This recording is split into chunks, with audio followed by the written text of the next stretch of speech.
You got multiple states now calling for investigations into Acorn on both the House side and Senate side, and they have voted, both did, to block federal funding to the group. So what will President Obama do now about the so-called community organization that he used to represent? Our panel this morning is here to debate it and more. Fox News political analyst Kirsten Powers joins us. Former Ohio Secretary of State Ken Blackwell also here. And Jeff Bolton, the radio talk show host and founder of BlowoutCongress.com. Kirsten, first off, what do you think President Barack Obama will do when it gets to his desk?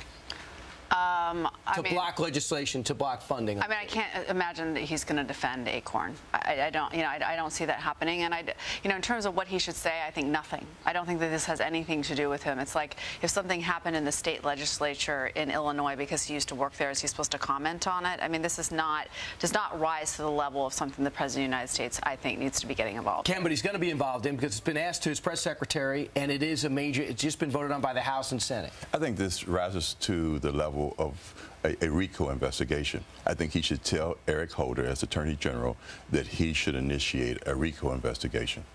Put that investigation forward, and he's also about to do about 9 interviews, Jeff. He's going to be, and he's going to be, everyone's going to be bringing this up to him, so he's going to be forced to go on the record. Brent, this is easy. What he ought to do is throw them under the bus like he did Kanye West. All right, he ought to call them a jackass, which is what they are, right? And throw them under the bus. But he's not going to do that because he does not have the leadership and the courage to make that decision. Do you agree with that, Kirsten? Does he have the leadership and courage? I would think he would throw them under the bus. Would be my expectation. He should. This isn't defensible behavior. You know what I mean? This isn't. I don't think this is the kind of thing that falls in the gray area. You know, it's a curious pattern. Kirsten, I agree, and Ken, not to cut you off, but just to have you expand on it, we watched Griff Jenkins catch up with all those 7 senators that voted forward, and you heard some of their points. Okay, since they're bad employees, we should destroy the whole organization. What about the people they help?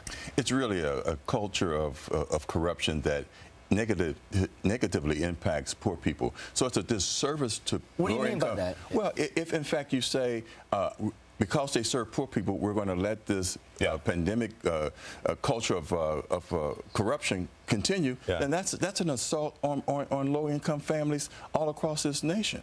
You know, they were in line to receive $8.4 billion of stimulus funds. You know, they were in line to deal with the census, which is an integral part to the nature of our country and our democracy, and this must stop. And Jeff, the good news is, though, they are going to have their own, they're going to conduct their own investigation to get to the bottom of this, so I'm sure Acorn will come up with some great conclusions. That's going to be credible. Let's talk about the Acorn 7, all right? You know, do you remember the movie Aliens?